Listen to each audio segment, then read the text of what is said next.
Thanks for watching, everybody. Until next time. So this video here is to give you the ins and outs and the hows and the whats and the whys of chainsaw milling. I got some cedar here. It's a nice big cedar. It's about, I'm guessing, 2 foot diameter at the biggest part. And we're gonna go through, I've cut the top plate off already. If you go back to previous videos, I use a ladder on top and do my first cut there, and then after that now I've got the flat piece to go from. So I'm going to peel that off first, roll it over to the side, get it out of the way. In a minute I'm going to be cutting just 1-inch strips out of this. I've got so many 3-inch slabs that I don't need anymore. Plus I'd also like to make some outside Adirondack chairs, and having like an inch stock would be perfect. So that's the plan today. I haven't been milling in a while. It's been a busy spring, early summer, and now the summer is here and I get a chance to do some milling. So let's get to her. Well, things you need. What do we need? Well, you need a chainsaw and an Alaskan mill. That's a necessity, obviously. You need the wood, obviously. Gas and oil, chainsaw oil. Safety protection, helmet, chainsaw pants, hearing protection, which is on the helmet. And then these are helpful but not a necessity, I guess. These are my stickers that'll go in between the wood. And these are wedges that I use as I'm milling just to keep the wood up. Then we'll start rolling. It should be good.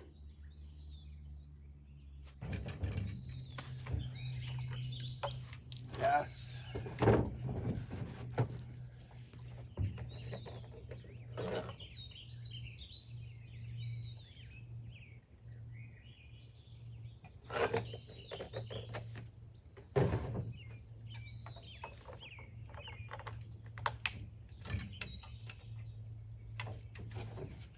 Oil.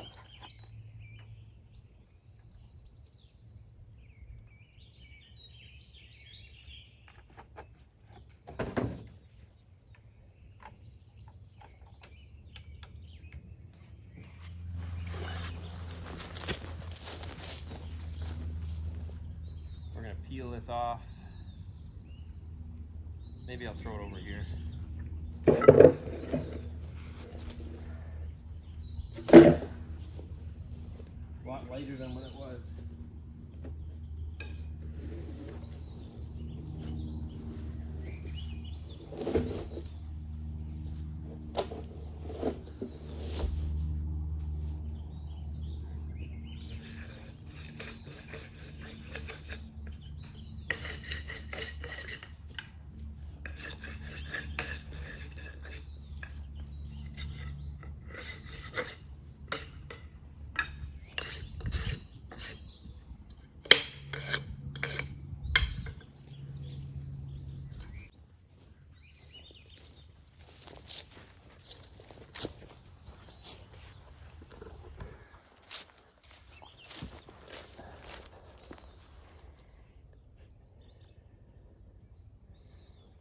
It's been sitting there all fall and spring.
All right, so here I'm just going to speed up the video and talk through some of the stuff that I'm doing for those guys that are into chainsaw milling, and you can either take some advice or you can give me advice if I'm saying something funny. So usually when I start out, I find that the saw will lean back a little bit, so I generally lift up a little bit and to get it to go on so I'm not having a tapered end. And then as I cut through here, I make sure I put a few wedges in. I know that sometimes wedges aren't needed, but I find with cedar it's pretty flexible. So if I don't do that, the wood kind of binds on itself and you can kind of feel it a little bit. It's not horrible. And then I put the wedges in at the end, and then I continue to cut along. As you'll see, just kind of following the contours of the side, pushing a little bit, but letting the saw kind of pull it as well. And I'm not using the pulley here because I find the cedar to be soft enough that I don't have to push very hard. It is a little, after doing 14 bores, my shoulders were a little bit sore, but it wasn't horrendous. If it was maple, oh man, I would have to have the pulley on there because there's no way I'd be able to push through a maple log. And then when I come to the end here, this is where I find if I kept pushing it straight, the whole end would push down and you'd have a big taper kink at the end. So I turn it right there as I'm turning it to keep one side always on the board as far as level wise, and then as I come off the end and I cut off the end of it on the back side, and then I come around the other way and cut the other side, keeping the other side on, and I find that keeps it from kind of snaping down at the bottom. So that's my process. And then I usually let the saw run and idle because it's hot. I let it idle down while running so it cools down at a slower rate, so it's not so hard on the saw. And then just level out some of the sawdust for kneeling on purposes. And then we'll take this board and roll it over, and generally roll it over and throw it onto the truck. Nice looking board. There we go. I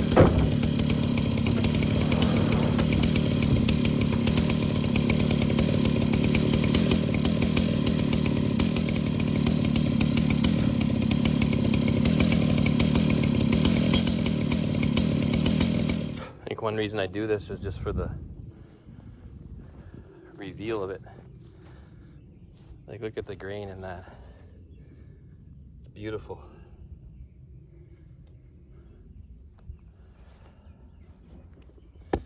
Just beauty.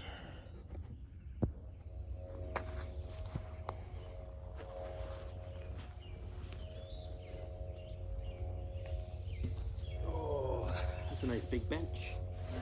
It's going okay. It's got a little bit of striations in it from the chain a bit, but overall, happy with that. I know some people would cringe at this in the sense of how much waste 3/8 of an inch each cut. A bandsaw, yeah, you'd probably be able to get an extra board or two out of what I'm doing. But beggars can't be choosers, and I have no equipment to get the log to a bandsaw mill. That's why I've never invested in a bandsaw mill. Because once I invest in a bandsaw mill, I have to invest in heavy machinery to move logs, and I don't have the money for that. So it is what it is. So we chainsaw mill, and yeah, we get sawdust, and we get a little bit of waste, but such is life. Man, I love the smell of cedar.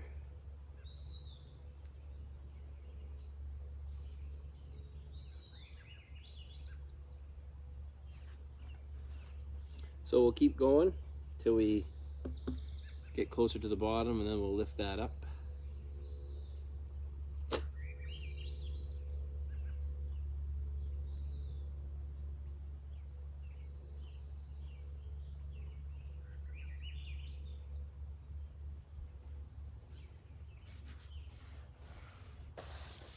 Nice solid wood.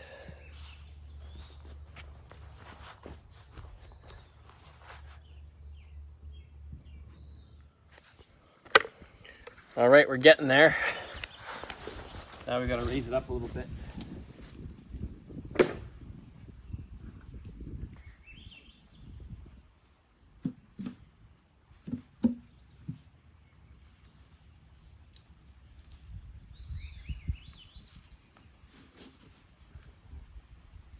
Oh, that's heavy still, man.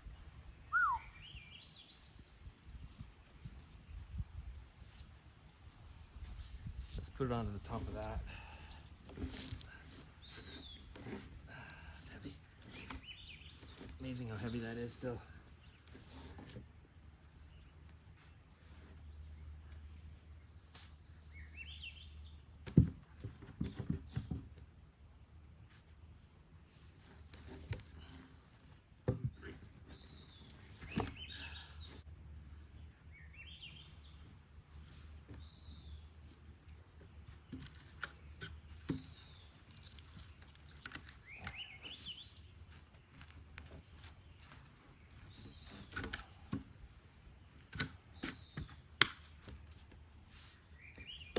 Not bad.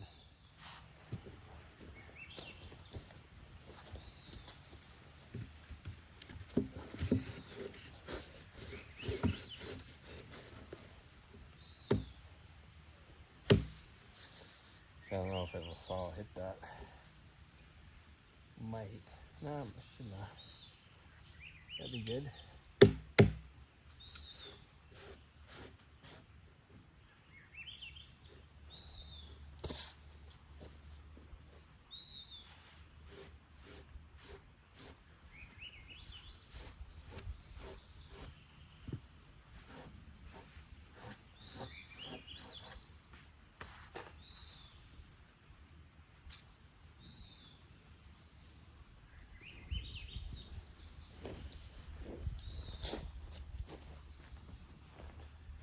Well, we're getting there.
Well, we did her.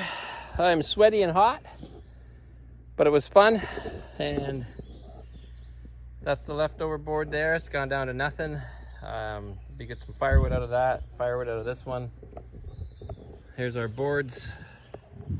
We got 1, 2, 3, 4, 5, 6, 7, 8, 9, 10, 11, 12, 13, 14 1-inchers out of that, maybe less, 7/8. It's good.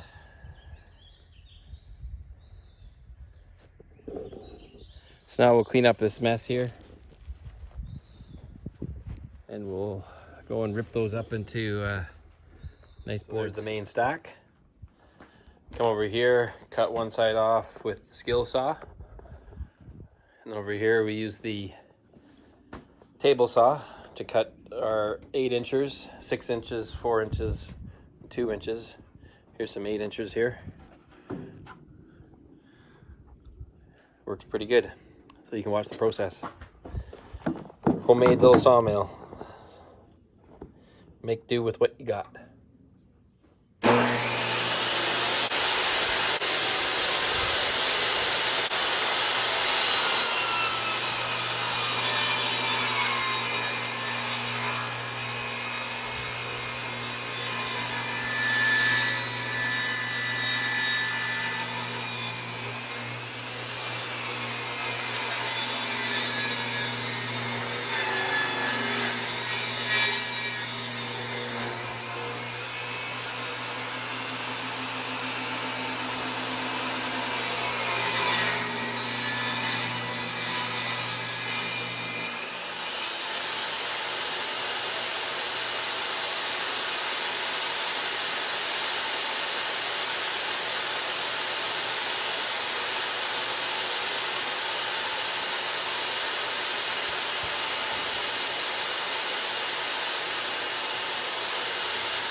Right.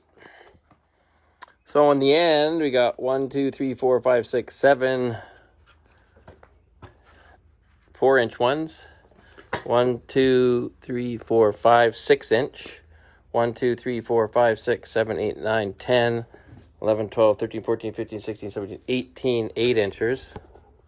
And those are all 8, 9 feet tall.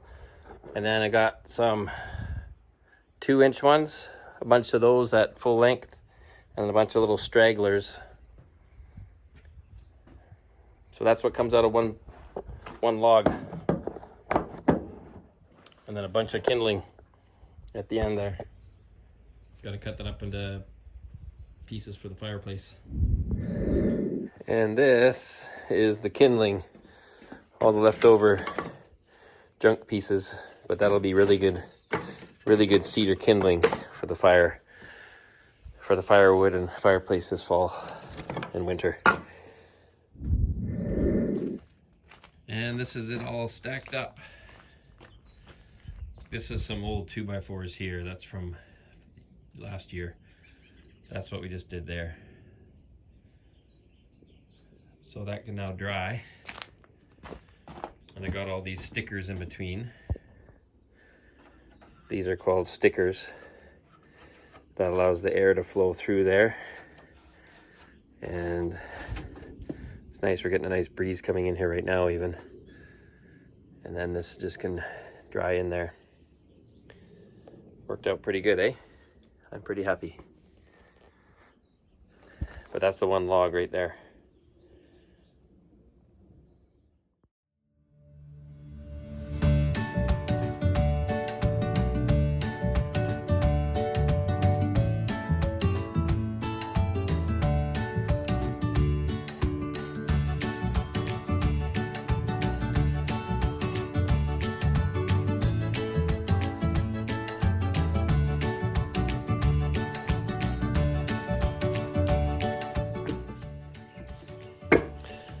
Thanks for watching, everybody. Until next time.